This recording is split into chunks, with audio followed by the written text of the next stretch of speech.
fotografer, ukvarjam se z gledališčem, s filmom, z radiom, ampak od vsega začetka, od svojih mladih dni pa pišem. Pisal sem pesmice in potem, ko sem bil malo večji, sem pisal pesmi.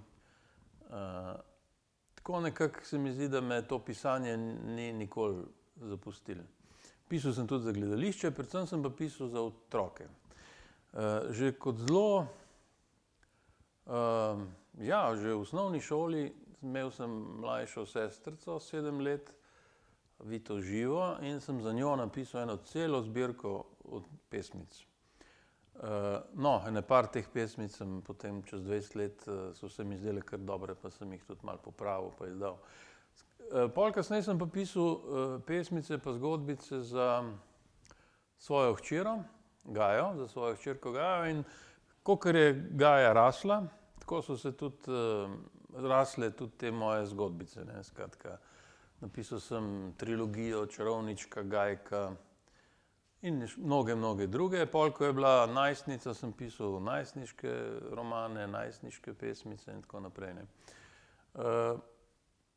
Tako nekako je šlo zelo hkrati, v bistvu sva z mojo hčerko Gajo skupaj pisala te zadeve. Jaz sem jo opazoval in pisal za otroke. No, ta zadnja pesniška zbirka za otroke, Babica za lahko noč, je zbirka pesmic o vnuku in babici. Babica je še pri močeh, skratka, ni tista stara babica s palčko pa sivolasa, ampak je še zelo vitalna babica in seveda v tej knjigi sem pač opisal take duhovite, zanimive, dinamične dogodivščine med babico in vnukom.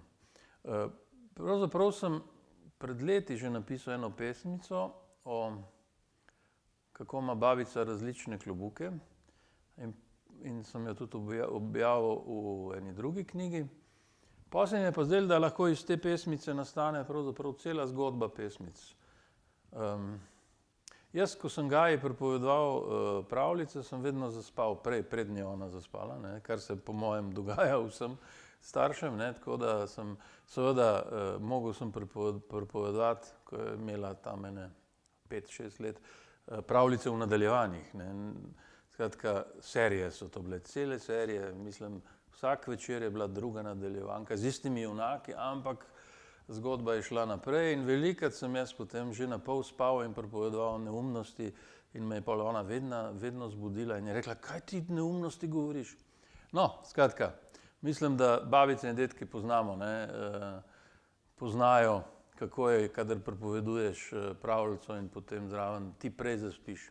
No, in iz te domislice je nastala cela knjiga teh Babica za lahko noč.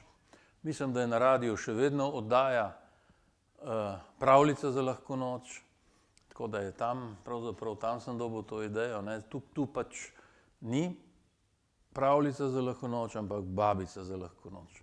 In ta babica vedno zaspi pred koncem pravljice. Tako da mislim, da je to ena taka duhovita knjiga, ki zabava babice in vnuke.